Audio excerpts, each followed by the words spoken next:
우리 문화유산의 진정한 가치에 대해 묻고 답하는 시간, TV 문화유산을 만나다 남상일입니다. 외세의 침략으로부터 수도를 지켜온 북한산성. 선조들의 축성 기술을 한눈에 볼 수 있다는 이곳. 수도를 품고 있는 북한산성 이야기 속으로 지금부터 떠나보시죠.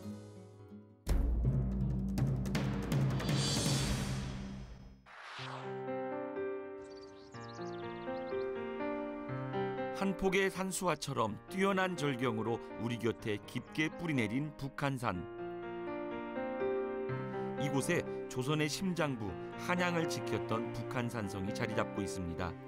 경기도에서 서울까지 이어지는 북한산성은 임진왜란과 병자호란을 겪은 뒤 숙종에 의해 1711년 도성을 보호하는 국방의 요충지로 거듭나게 됐다고 합니다. 계곡과 주변의 산세 지형을 이용한 포곡식 형태의 북한산성은 성벽 둘레만 11.6km, 총 면적은 약 6,200제곱킬로미터에 달하는데요. 여의도의 약 2배 면적에 해당하는 크기라고 합니다. 더 놀라운 것은 북한산성을 쌓은 선조들의 축성 기술인데요. 축성 6개월 만에 완성된 북한산성은 각 산세 지형에 따라 높낮이를 달리해 견고한 요새의 모습을 갖췄다고 합니다.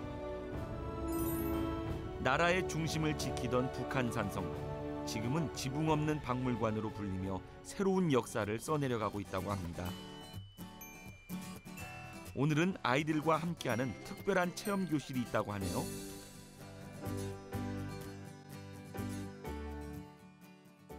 북한산성에 수문이 있던 자리, 그러니까 물이 내려가는 문이 있던 터에 와 있는 거예요.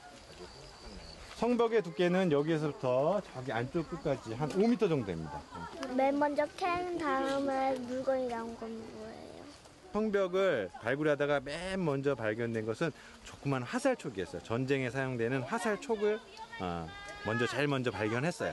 가위바위보. 맞춤형 역사교육. 자, 어느 걸로? 아이들도 즐거워 보이죠? 모두 대서문으로 이방하여 북한산성을 지키시오. 북한산성의 정문 역할을 했던 대서문. 무지개 모양의 출입구인 홍해문과 사방을 두루 살피는 역할을 했던 문루. 물을 배수하는 구멍인 누혈까지 섬세한 축조 양식을 볼 수 있습니다. 북한산성의 대문을 지키는 체험학습. 오늘만큼은 조선의 용맹한 군사가 돼 역사의 순간을 온몸으로 느껴봅니다. 문화재청에서는 우리 문화재의 소중한 가치를 알리기 위해 전국의 초중 고등학생들을 대상으로 방문교육, 창의체험학교와 같은 다양한 문화유산 교육 사업을 시행하고 있습니다. 그중에서도 고고학 체험교실은 문화재 발굴 및 유적 현장에서 체험을 통해 살아 숨쉬는 우리의 역사와 문화재를 만나고 배워보는 사업입니다. 수려한 산수의 조화가 돋보이는 북한산성.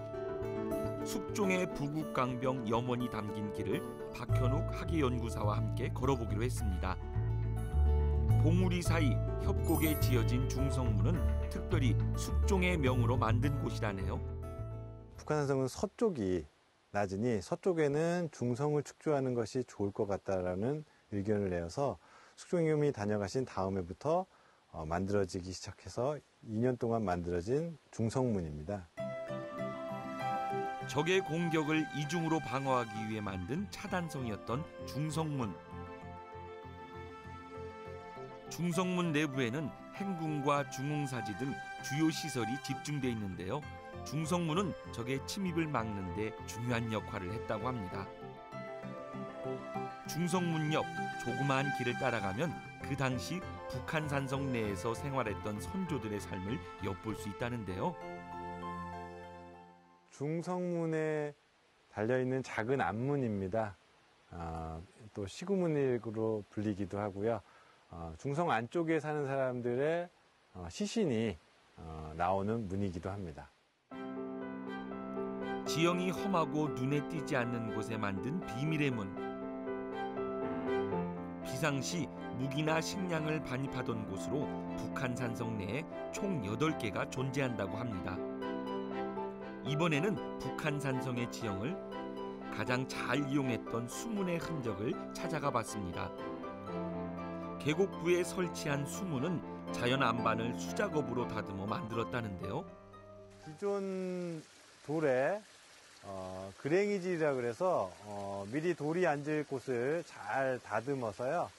성벽을 축조했고요. 계곡을 따라 침입하는 적을 방어하기 위해 만들었던 수문. 높이는 약 5m, 넓이는 약 16m에 달하는 수문의 위용은 그 흔적을 찾아보기 힘들지만 돌에 새겨진 자취를 따라 선조들의 뛰어난 기술을 느낄 수 있었습니다. 마지막으로 향한 곳은 북한 산성의 가장 중요한 시설. 왕의 임시 숙소이자 전쟁 시 피난처였던 행궁지입니다. 험난한 지세에도 불구하고 산성 내에 행궁이 세워졌는데요. 행궁은 북한 산성 내에서도 가장 안전한 곳에 조성되었다고 합니다. 총 124칸으로 조성되었던 행궁은 궁궐의 격식을 갖추고 있었다는데요. 업무를 보는 외전과 왕실 일가족이 생활하던 내전을 중심에 배치하고 부속 건물을 세운 뒤 담장을 둘렀다고 합니다. 200년 동안 사용되다가 1915년 집중호우와 산사태에 의해서 이 행궁이 매몰되게 됩니다. 행궁지의 원형을 찾기 위해 2012년부터 발굴 조사에 들어갔는데요. 상부 구조는 산사태에 의해서 무너졌지만 하부 구조는 그 원형을 정확하게 고증할 정도로 완벽하게 남아 있고요. 왕실 건물에 걸맞는 용, 봉황문 등을 비롯한 귀화편들과 석조물들이 출토되어졌습니다.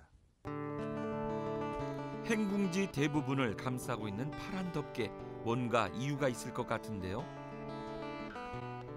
임시 보존 조치를 한 상태이고요. 겨울을 나야 되기 때문에 그 유구가 훼손되지 않도록 몇 겹으로 싸게 됩니다.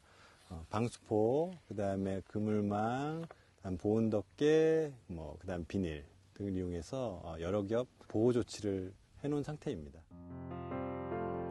천혜의 요새로 불리던 행궁. 복원을 통해 원형 그대로 우리에게 돌아올 날을 꿈꿔봅니다. 나라의 안정을 꿈꾸며 견고하게 더욱 탄탄하게 쌓아올린 북한 산성. 험준한 지형 속에서도 빛난 선조들의 축성 기술과 도시와 자연을 이어온 300여 년의 시간.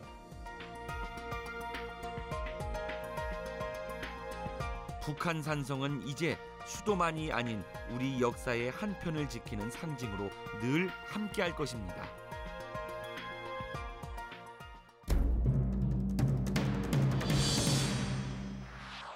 계절의 변화를 가장 잘 느낄 수 있는 방법 중 하나는 바로 제철 음식을 먹는 건데요.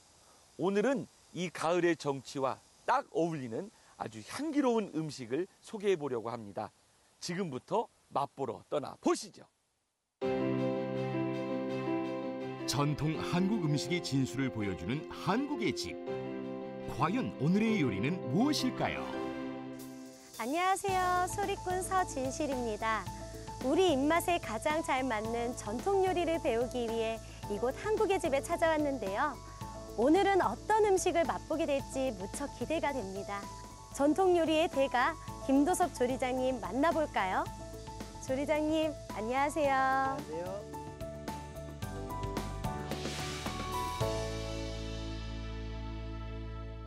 조리장님, 가을이 다가오고 있잖아요. 네. 이럴 때 식탁을 향긋하게 채워줄 만한 음식이 없을까요? 네, 그래서 준비했습니다. 요즘같이 선선한 가을바람이 불 때 제격인 음식이거든요. 보여드리도록 하겠습니다.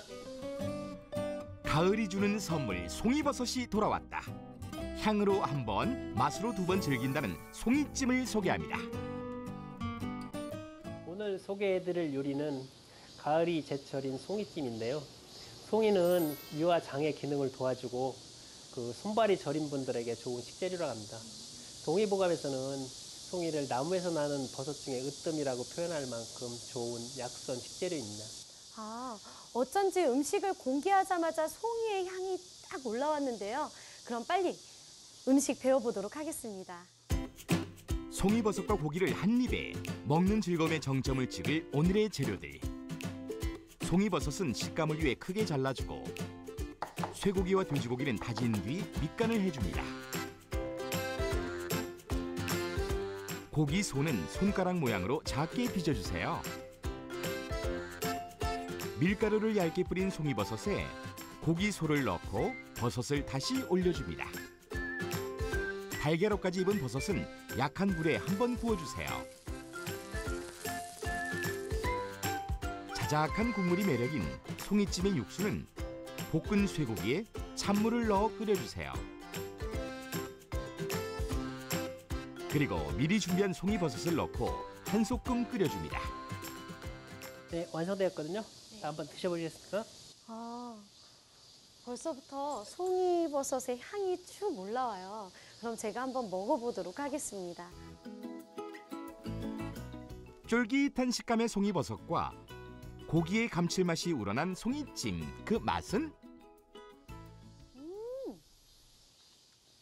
송이버섯의 향과 그 쫄깃쫄깃함이 진짜 맛있어요. 조리장님, 제가 한번 소리로 표현해 보도록 할게요. 손발이 저리 떼는 송이 버섯 먹고 신선한 가을바람 송이찜이 으뜸이라. 오곡백과가 무르익는 가을. 송이찜으로 계절의 향기를 느껴보세요.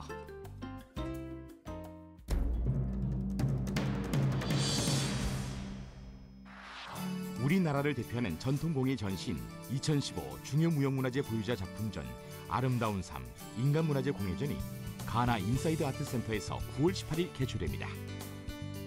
이번 전시는 중요무형문화재 기능 보유자 99명의 작품 전시와 현장에서 중요무형문화재 기능 보유자들의 제작 시연을 관람하고 실제로 체험해 볼 수 있는 색다른 전시가 될 것입니다. 신라 사찰에서 발굴된 출토 유물을 선보이는 양지사석 특별 전시가 9월 22일부터 12월 31일까지 국립경주문화재연구소에서 개최됩니다. 이번 전시는 1300여 년 전 신라의 대표 조각가 양지스님의 예술적 재능과 함께 신라 불교문화의 우수성을 재조명할 예정입니다. 국립나주문화재연구소 개소 10주년 기념 특별 전시회 마한의 수장 용신을 신다가 9월 21일부터 12월 20일까지 개최됩니다. 고대 마한을 대표하는 각종 유물을 비롯해 주요 발굴과 연구 과정에 대한 영상 자료가 함께 상영돼 다양한 볼거리를 제공할 예정입니다. 역사가 열리는 시간, TV 문화유산을 만나다. 사람마다 채취가 있는 것처럼 문화에도 민족 고유의 채취가 배어 있다고 합니다. 저는 다음 주 이 시간에도 고유의 향기를 품고 있는 우리 문화유산 이야기 가지고 다시 찾아오겠습니다. TV 문화유산을 만나다 얼씨구 좋다.